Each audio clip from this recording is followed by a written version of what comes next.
by welcoming our guest speaker, Professor John Moudmouras, who just arrived yesterday from Greece. Professor, welcome. Thank you for coming. We have a new board of directors, and I'm looking forward to working with them to make this year an especially dynamic. Already, we have a lot of great things planned. Please feel free to reach out to me or to any one of us on the board if you have any questions or suggestions of speakers that you would like us to consider. It is a great pleasure to be here. I would like to thank the directors and the new president of HABA, Fanny Trataros, for the kind invitation and the welcoming remarks by both. Fanny, please allow me here to wish you all the best with your work for the Greek-American financial community. Of course, today's lecture is a rain check from last April, for which I would like to make apologies again to the distinguished members and friends of HABA. I rarely have to cancel lectures. In that case, was due to circumstances beyond my control. It was because of the ECB's new rules about the so-called quiet period.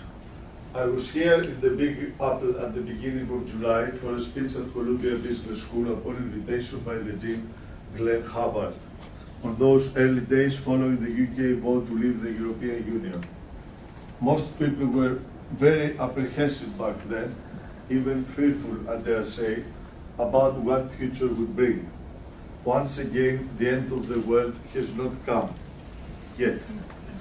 Although my council lecture was one of the more problematic features of the current cycle is the resilience, I beg your pardon, over reliance on consumers while business investment and trade continue to disappoint. Back in 2008. Even if the worst came to worst, it seems likely that the German government would provide a bailout, and the German government would easily afford a bailout without raising concern about payment rate.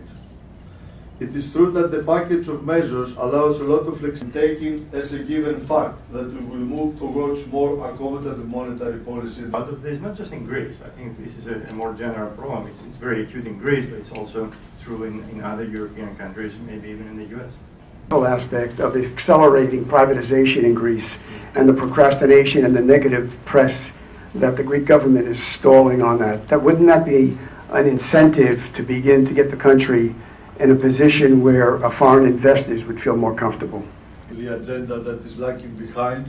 You have to think yourself, with my institution, I can't say more on privatization, but the governor ministers, they are coming here, you meet them. You ask them, what's happening with the privatization agenda, which is part of the memorandum. Thanks for coming in for this presentation. Thank you, Maria. Numbers. How sure are we that the numbers for unemployment, for private debt, are the correct ones? I mean, I lived in Greece until 2 months ago, so my understanding is that the actual unemployment is much higher than what is stated. Plus there's black employment, as we call it. Question, Maria.